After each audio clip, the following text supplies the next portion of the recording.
welcome to the Career Boost podcast. I'm your host, Ricardo Ladeiras Lopes. Professor Adelino Leite Moreira will be the last honorable guest of this first series of the Career Boost podcast. A particularly special episode for me, as he was my first mentor, still during medical school, and remains an enduring role model. Professor Adelino Leite Moreira is a renowned cardiac surgeon whose career spans the pillars of clinical care, medical research, and medical education. With major achievements in cardiothoracic surgery, scientific publications, and academic leadership, he has played a pivotal role in advancing cardiovascular medicine and in shaping the careers of dozens of Portuguese and international physicians. Myself included, since Professor Adelino provided me the opportunity to join the Department of Physiology at the Faculty of Medicine of the University of Porto when I was still in the third year of medical school, a step that I firmly believe was truly life-changing. Professor Adelino, thank you so much for the time to be here with us. Thank you. My pleasure. And thank you for the kind words. If you have to summarize your remarkable career in just about 1 minute, the milestones, the turning points, the essence of your professional journey, how would you describe it? So thank you. I don't know if I wouldn't say remarkable, but my career started as a medical student. And one of the things that I still remember, and it stayed in the back of my mind, it was in the second year when I was studying physiology. It was indeed the course that most reconciled me with medicine, because as a secondary student, I indeed loved biology, but I really was, my passions were mathematics and physics and chemistry.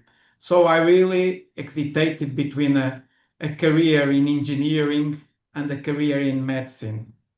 And in engineering, I looked for the logics, for the logics and for the thinking about the things. And in a way, we had the preconceived idea that in medicine, maybe you had to depend more on memorization. Not that I had a bad memory, but I always liked more to understand things. And cardiovascular medicine and physiology in general, but cardiovascular particularly, really logics are behind. If you know the pillars, then it's very easy to understand the pathophysiology and to establish the strategy for understanding the clinics and the therapeutics of your patients. So as a medical student, physiology was an important step for me. But as there were no opportunities, I soon put that on the back of my mind until I finished my graduation in medicine. And suddenly I started looking actively for a place where I could do something different. And the physiological department at that time was not particularly active in terms of research, which was maybe a drawback, but on the other side, it was an opportunity because it had the chance to grow. So after my graduation, I had the opportunity to start giving some classes to medical students and to join the research that was being carried in the department. Was not very active, but I was fortunate enough to have another colleague, José Fragata, that is a cardiothoracic surgeon as well, that was at that time doing his PhD in our physiology department. He was from Lisbon, but came almost every week to our department to do some studies on diastolic function that was taking shape at that time. That was very important for me because first, I learned the basics of research, and the difficulties that we had to overcome in a lab that was not so well equipped and had to rely on the goodwill of the director of the cardiothoracic surgery at the hospital to San Juan, for instance, to borrow us an echocardiogram to carry out some experiments. And that's how I started in doing cardiovascular research in diastolic function. Interestingly, because I was motivated, there was no internet at that time, so we are speaking in the early 90s. And it had been published in 1989, a seminal review paper by a colleague from Antwerp in Belgium, Dirk Rootsart, and his co-worker Stanislas Sis, entitled Relaxation and Diastole of the Heart. And as a just graduated professional, and as a person that was starting doing research, that was a very important step for me. So I dreamed somehow in joining his department and doing some research. At that time, in physiology, we also had another colleague that was my co-promoter later on. It's Professor José Carlos Areias, a pediatric cardiologist that was teaching physiology also at that time, that had a fellowship in Rotterdam, and one of his fellow colleagues was a Belgian that returned to Antwerp and was closely working with someone working in the lab of Professor Dirk Broetzart. So at that time, not by email, but by fax, we got the opportunity to contact them and to see if they could receive me for an interview. So that was arranged. At that time, I was doing my general residency in medicine and was studying for the national board examination that would give me a place in a specialty. But the opportunity came, and that person, Professor Thierry Gilbert, has returned a few years ago from the United States, where he also worked on diastolic function and gathered a grant that allowed him to have someone, and was actively looking for someone to work with him. So that's how I go to Antwerp in Belgium, where I spent 3 years. I had to take a difficult decision of, in a way, postponing my exam and accessing my clinical career, and I go to Belgium to work on diastolic dysfunction. Of course, everywhere when we go abroad, we sometimes think that everything is easier. Now I had to fight for my ideas. I had to fight for my own path, because I remember when I started the direction that was given to me, that was studying the endothelium in vivo and its interaction with diastolic function, actually there were still no grants and not efficacy methodology to work and to study those effects.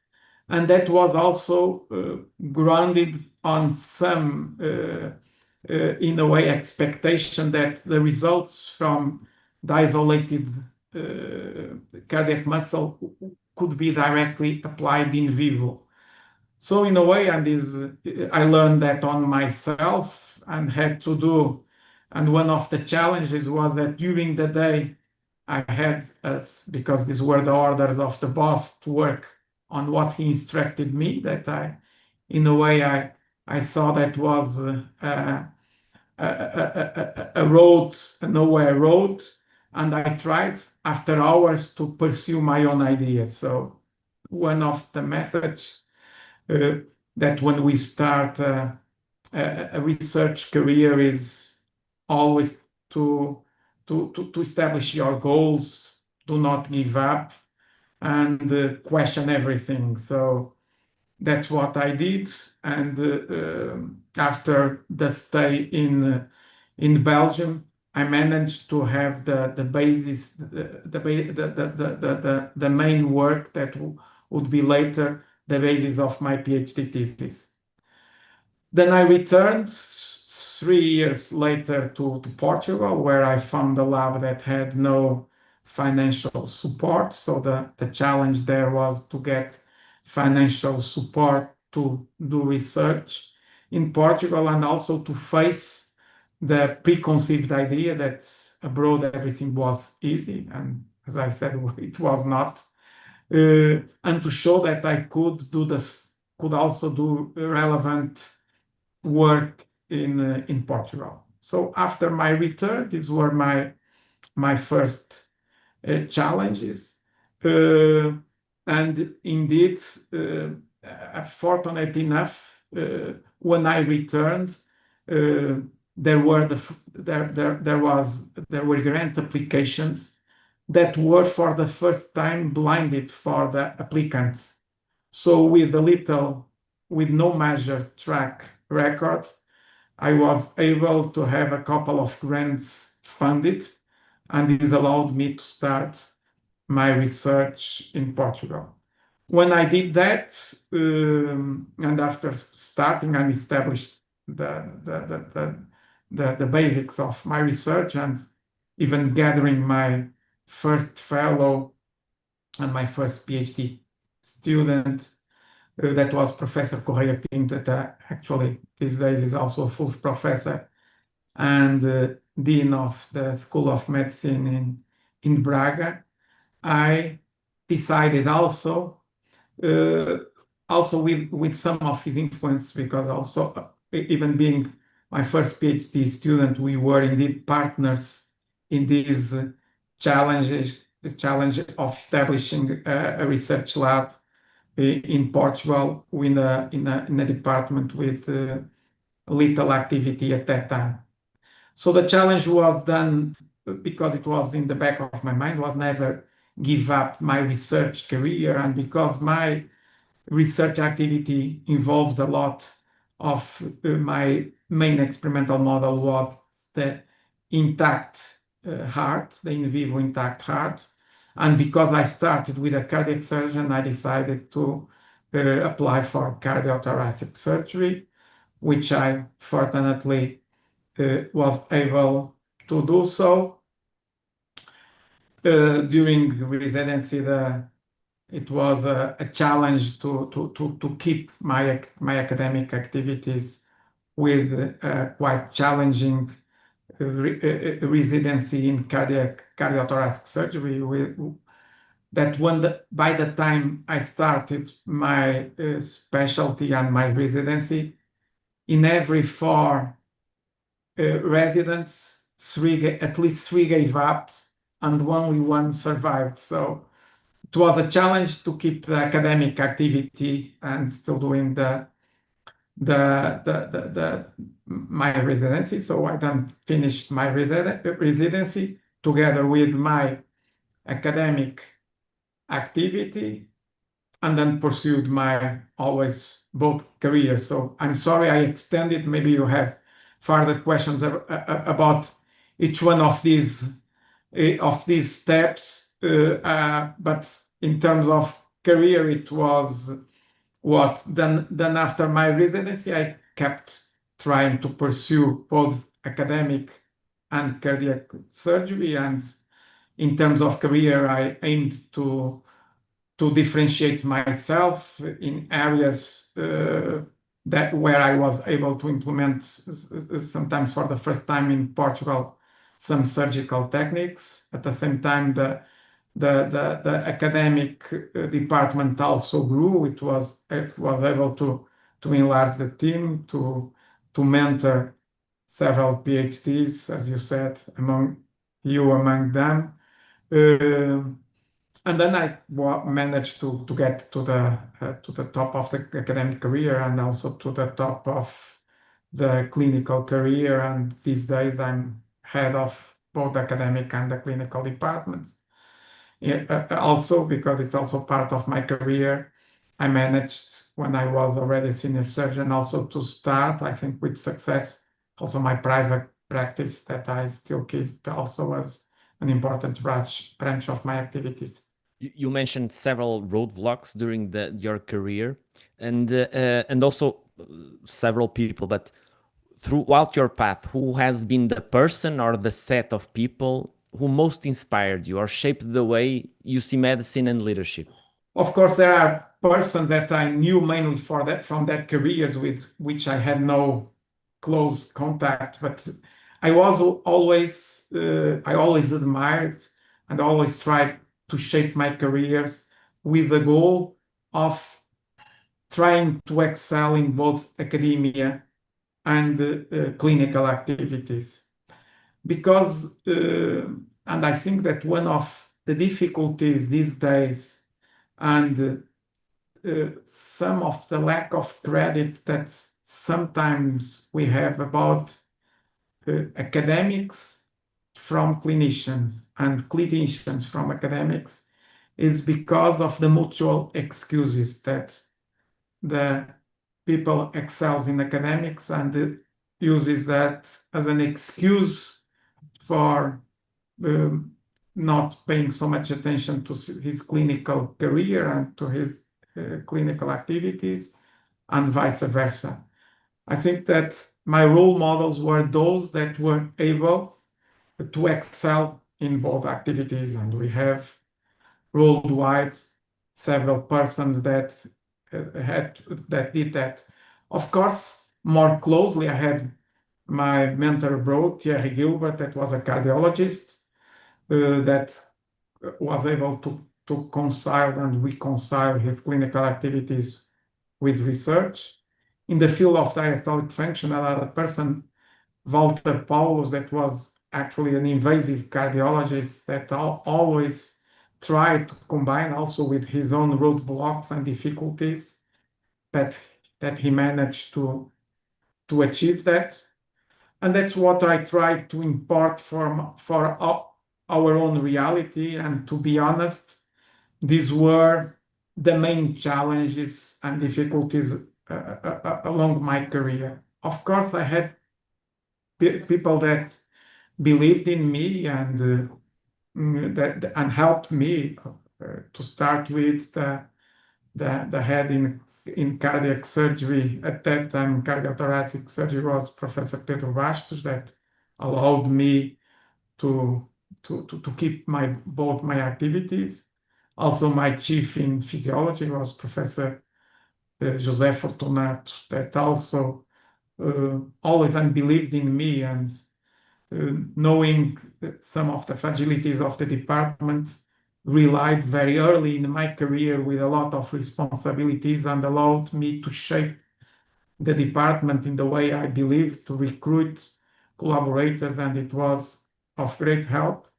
And the institutions, I have two persons that were all also of great help because one of the main difficulties was the fact that at that time, now I have responsibilities both in academic responsibilities, both in surgery, cardiac surgery, cardiovascular diseases, in physiology.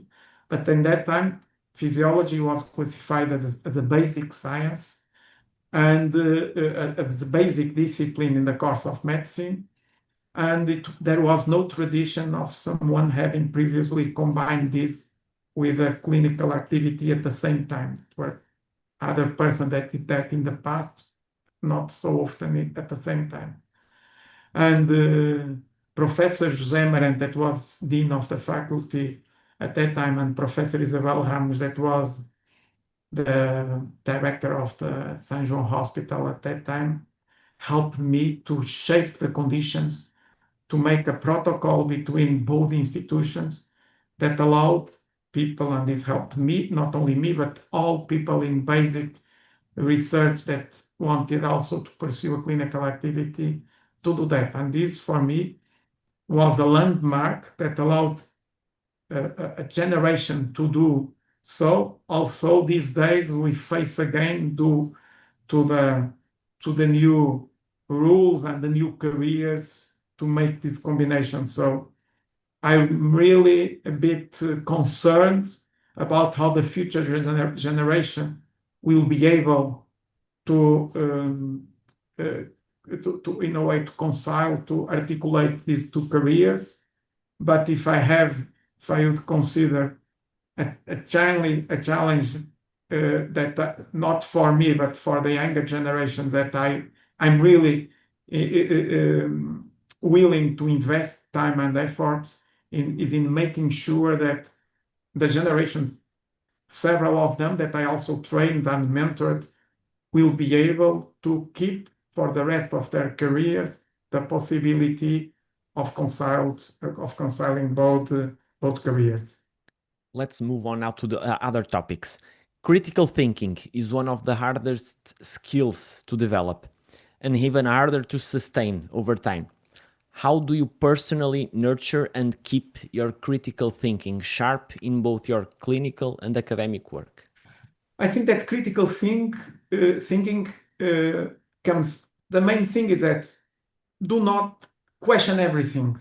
So do not consider anything as a definitive truth, and that's what I do.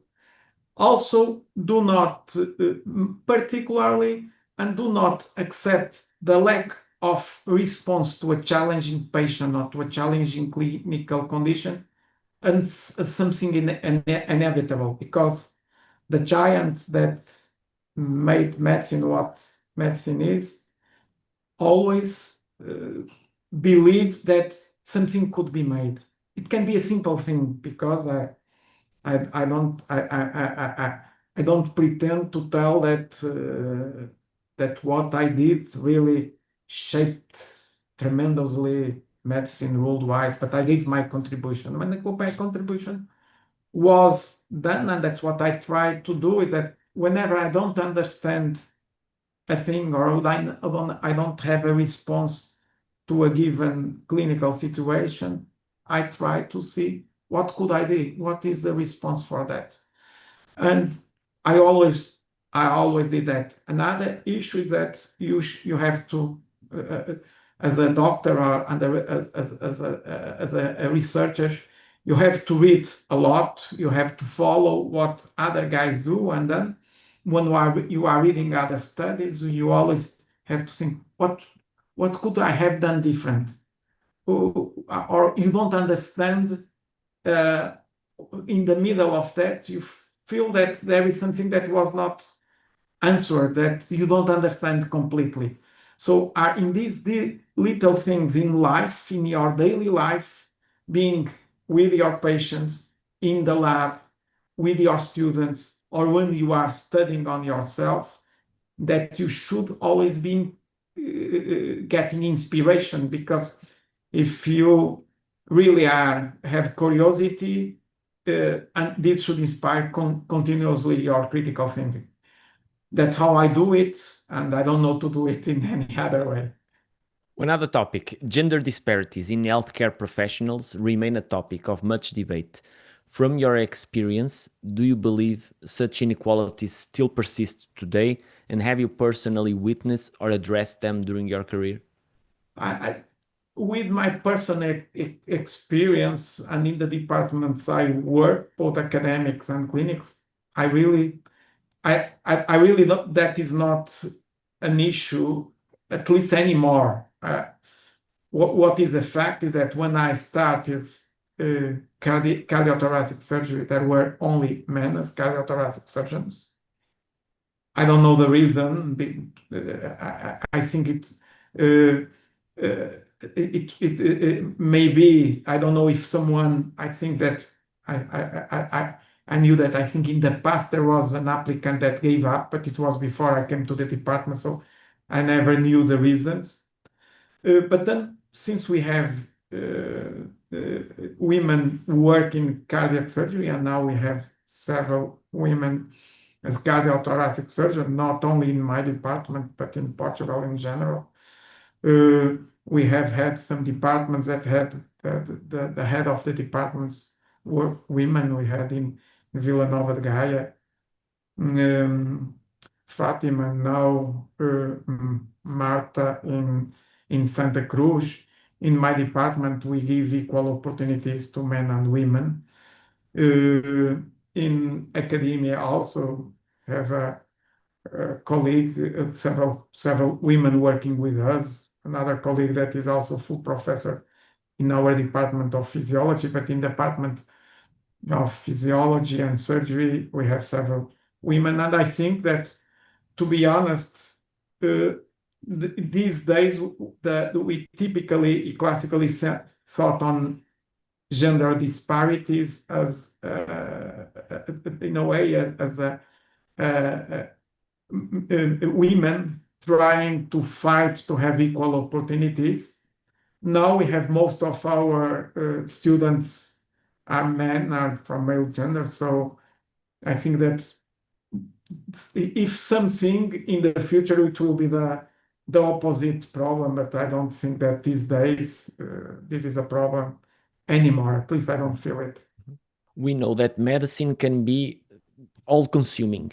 What are your personal strategies that help you maintain a healthy work-life balance?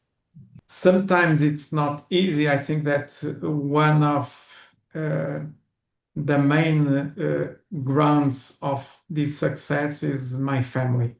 I think my family, to start with my wife, that we really, in a way, got a nice balance and distribution between professional and family duties that allowed both of us to achieve our goals, to have common goals. And on the other side, of course, in the personal life, there are things that in a way, I don't tell that I gave up, but I had to put aside for some time, even in terms when my kids were smaller, some of the social activities were sometimes postponed and put for some time aside, because indeed this is this combination with medicine and academia, this is very challenging. I think that I found my own balance, but I think that this is very personal. Each person, it depends on several factors. I tried to make it work for myself, never putting anything totally aside, never forgetting all of activities, and giving in different phases of your life different priorities to the different components. That I combined. If it was always easy, it was not always easy. It was demanding. Yes, it was demanding. But I think if it was rewarding, if I regret having done the things I did, I don't. In your view, what's the single most important quality that defines a truly great leader in medicine?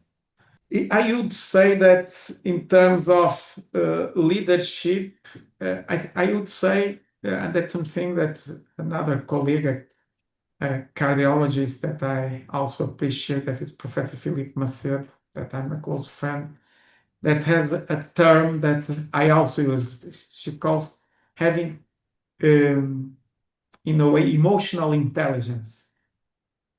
And I think that is crucial, because in leadership, your main challenge is the main challenge is leading with human resources and with people.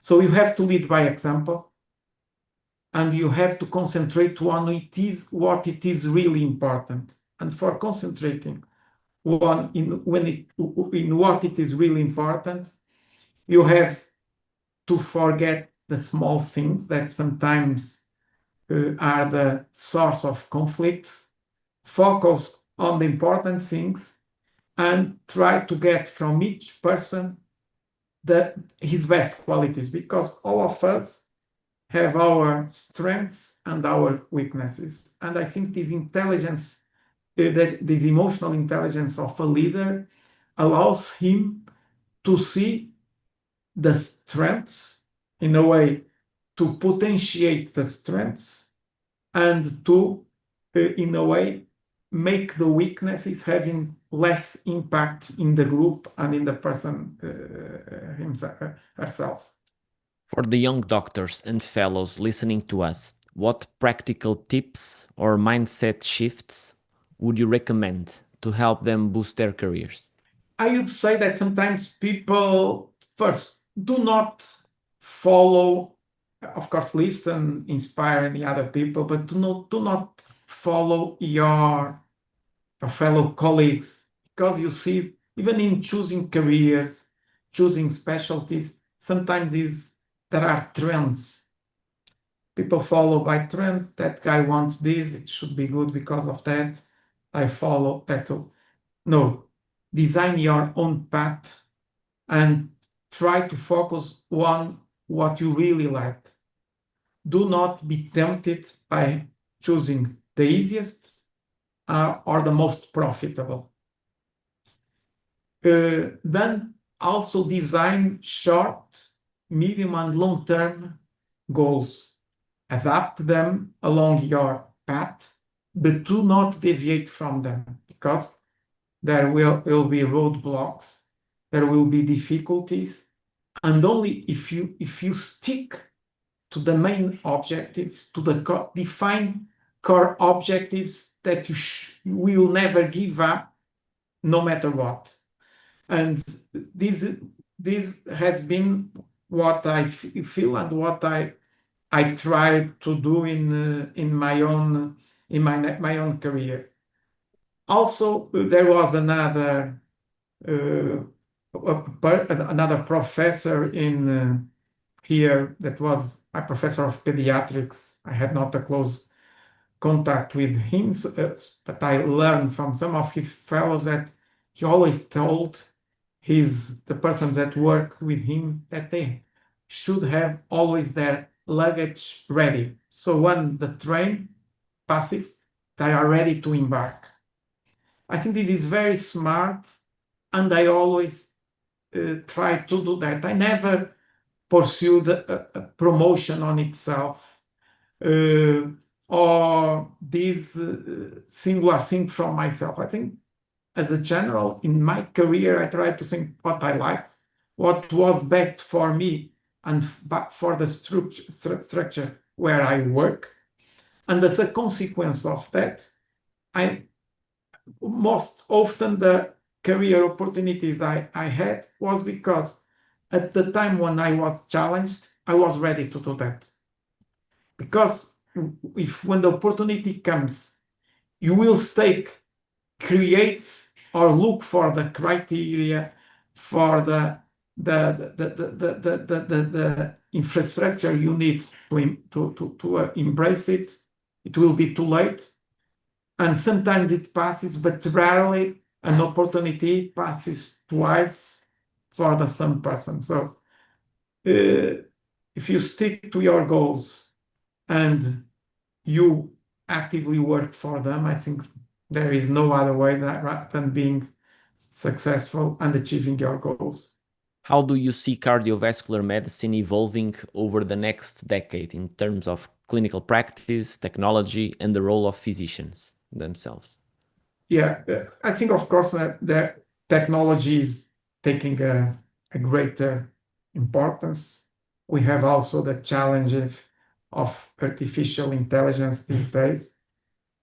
But I totally believe that the medical professional will not be replaced, will be reshaped, that it was reshaped all over history. Now is being challenged more rapidly.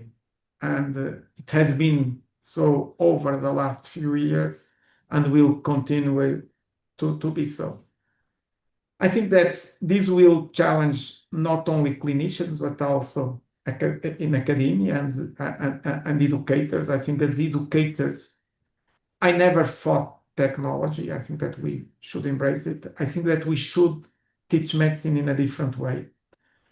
I personally would love that I would allow my students to be tested with all means available to them. So they have to solve a problem, but they can have access to any book, to any guideline, to the internet, to any chatbot, to any other, because that's what they will have to face in their daily life. What they have, of course, to use this to use all these resources, you have to know how to do the right sentences, the right questions, and you have to learn how to use them. And so I think that in the future, that what you have to train. I think that also in medical profession, we have evolved to, and this is the circumstance today, that we have super specialists. So in a way, along our career, we have people that know more and more of less and less. What I think that in the future, because the details you can access in whatever resource, the professionals, and presumably the most successful professionals of the future in general, will be the one that have a more broad knowledge about most things. Also, they don't know them in detail, but they know how to have access to make the right questions and to use the right resources. In cardiovascular medicine and in professionals in more, I think that the challenge is in terms of technology. I think I'm a cardiac surgeon. I think that the future will be, I think intervention will remain in different settings. I think that the gap between cardiac surgeons and interventional cardiologists will narrow. We'll have more and more teams working together and with broader knowledge to address these diseases. As we assisted over the years, I think the epidemiology of diseases will change as well. I don't know exactly how, but of course, the coronary disease we see these days is different from 30 or 40 years ago. The patterns of the patients with heart failure as well. We have a growing population of endocarditis. I don't know where they come from. It's not only from devices, but even native valve endocarditis. We don't know if it is from the guidelines, if it is that changed, if it is from the different bacteria in circulation. So this will be also a challenge. I think robotics will play a greater role, and artificial intelligence assistance in all the process will also be a reality. And so we have to prepare the future professionals and prepare ourselves, because this will not be in 10 years' time. It's happening now, and we cannot let the train pass.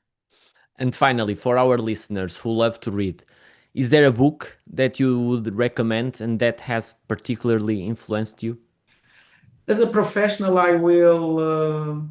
There are several books that influenced me, but from the professional point of view, there is a surgeon that I appreciate very much that works in the PAP world, and it was a surgeon that created a score that all cardiologists and cardiac surgeons use, that is the Euroscore. And this surgeon is Sam Nassef, and he has a couple of books.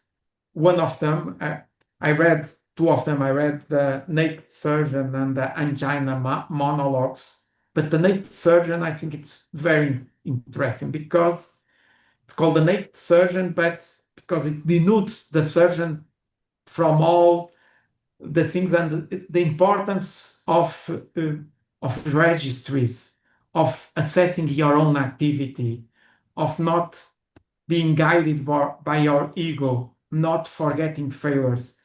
And it's very, very, very interesting. I truly recommend not only to cardiac surgeons because it's the importance, because it's another thing that we always of continuously assessing your activity.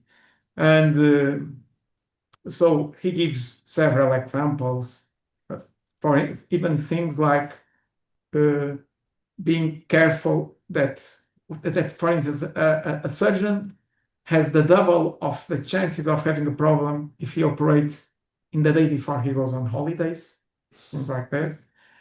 Another thing is that also how you can manipulate. Also, it's important to know what you do, but not to manipulate data and not being fooled by, in a way, for instance, is evaluating only superficially results without seeing the complexity of cases you do, but also not doing not necessarily complex cases in more simple patients, just also to influence your results and do it with your ego.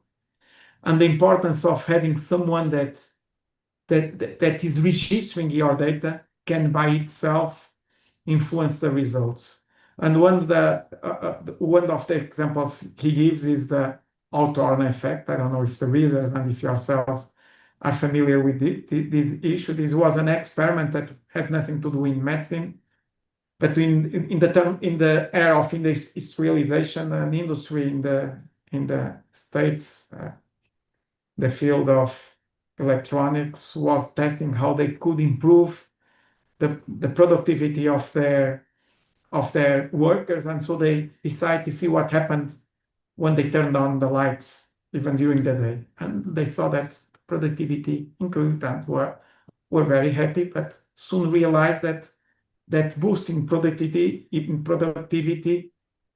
soon fade out, and then they turned off the lights and the productivity goes again up and then fades out again. And with several other interventions, cooling, heating, and so on. And so they saw, they couldn't understand that, and they put this aside.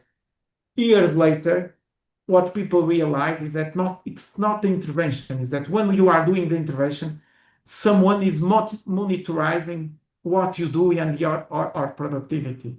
And so if there is monitoring, by itself, just monitoring improves the results.